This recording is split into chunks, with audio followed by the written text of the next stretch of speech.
For this week, we are going to focus on something called the DISC profile. You may have heard of it, you may have not. Either way, we're going to go into it and dig a little bit deeper than you probably used to if you've heard of it before.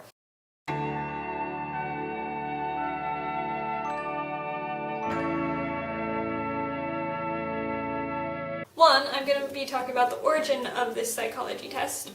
Two, we're going to talk about which personality you are within the test.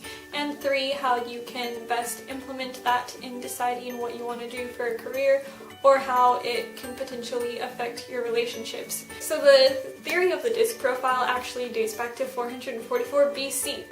It was created by a Greek philosopher named Empedocles, and I'm probably going to get a lot of history buffs in the comments being like, you did not pronounce that right. And fun fact, he was also the last Greek philosopher to actually write out his theories in verse, but that's technicalities.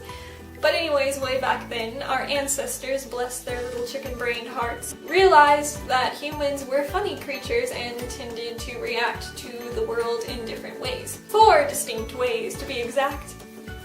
So Empedocles basically categorized these 4 personalities as being influenced by environmental elements. Big words! So these 4 elements were fire, air, earth, and water, and thus the idea of Avatar was born until everything changed when the Fire Nation attacked.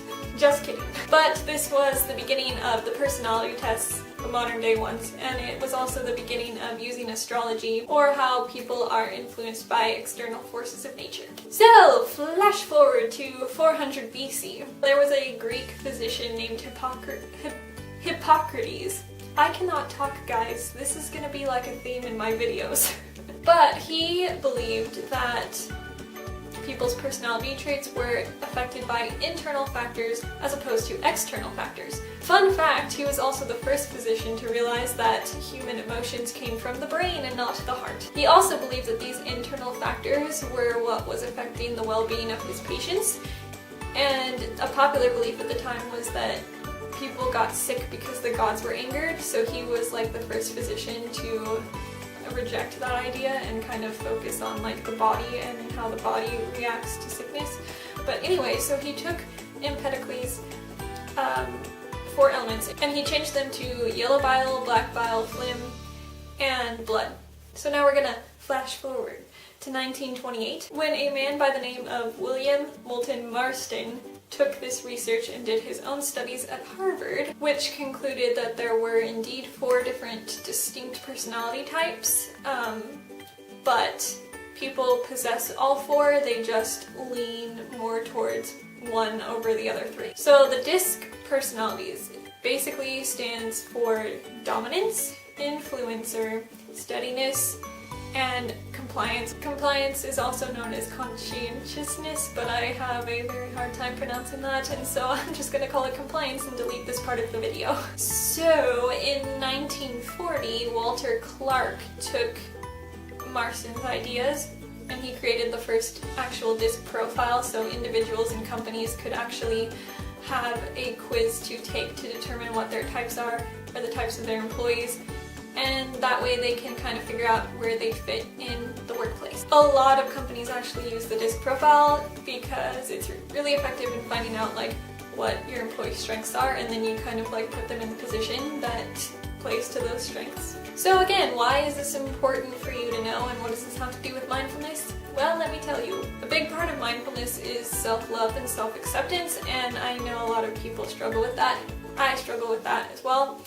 And I think the first step to accepting yourself is through self-discovery. So learning as much as you can about yourself, learning your strengths and your weaknesses, and how you can utilize your traits. Our culture, unfortunately, doesn't allow us really to explore like the deep psychology of ourselves. It's always kind of based on materialism and like other people or like doing things for society as a whole instead of like learning about the individual. But I would say most people, at least a lot of people, don't really think about these types of things like on a super deep level, and so they may not know like what type of personality they have or where to start even with researching that.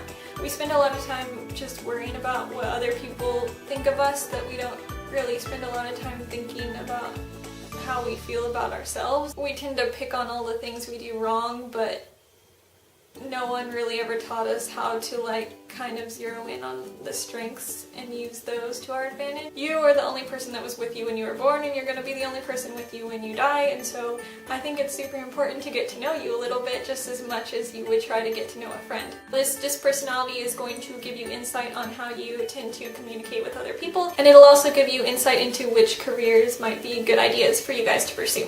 So if you are in college as an undeclared major or you're a high school student, this is probably going to be a video that you want to pay attention to. I'm actually really frustrated. I keep saying that, but I'm just, I wish they teach this in school, because I actually ended up taking this test after I already picked my major, and it ended up being accurate. It said I would be a good artist because I'm more creative. And if I had known that, I would have known to pursue that right off the bat, because I had always wanted to do photography, but I just kind of picked biology out of nowhere because I was like, oh, this will probably pay well, so let's do that. And I was totally like not even thinking about what I wanted to do as a passion. It was all about just making sure I was financially stable, which is important, but it's not everything, you know? So I was super unhappy in that major. That's a whole nother story we'll get into in another video, I'm sure. But now I've switched to being an artist. I'm a photographer now. And I just wish I had known about these types of personality tests in the beginning and just started exploring my personality and stuff sooner than I have. But anyway, you can't go back in time, so I'm going to take all of my knowledge and hopefully catch a lot of you guys as you're still in high school so you don't make the same mistakes I did. Okay, so now that we kind of know the history and what DISC will help you determine, let's figure out which DISC personality you guys are. So the first thing you have to do, get a piece of paper and pencil because we're going to write some stuff down. The first thing you have to do is decide whether you are people-oriented or task-oriented. You really want to think about your inner monologue when you're doing a task. So if you tend to be more people-oriented, when you're there, when you're in public for something or you're working on something, you tend to think more about people's reactions to it. How is this thing going to affect this person? How many people are affected? What are these people thinking right now? Like, are they enjoying themselves? Or are you more task-oriented, so you're thinking less about emotions and people and thinking like, how can I do this thing efficiently? So it's more like, how can I make this progress work rather than how is this progress going to affect people? So once you determine which one of those you are, write that down. Either task or people.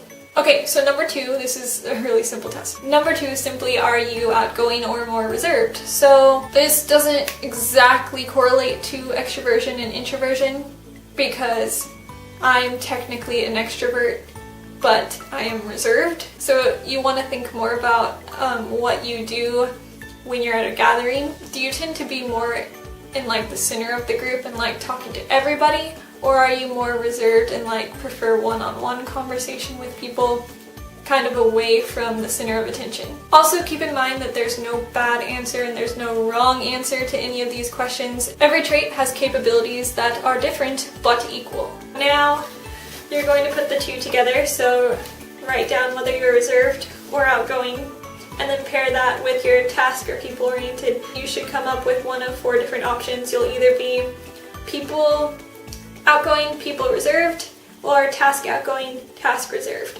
If you are outgoing task, you are a D type, which is dominant. You are what people would consider to be a good leader. You like to take charge of situations, and you're probably also known as being a little bit bossy sometimes. You would do well in careers that require leadership, such as being a manager of some sort or an entrepreneur, where you could basically be your own boss. If you are outgoing people, you are an influencer. So you are probably the type that gets people like pumped and inspired and you like attention. You would be a good motivational speaker or an actor or something that gets you out in front of people to like motivate them to do something. Even a YouTuber. If you are reserved people, you are an S type, which stands for steadiness. So you are the most dependable of the types. You're the empathetic one that people probably come to for hugs and to have like deep conversations, or when they need someone to listen to them. You would do well in careers such as psychology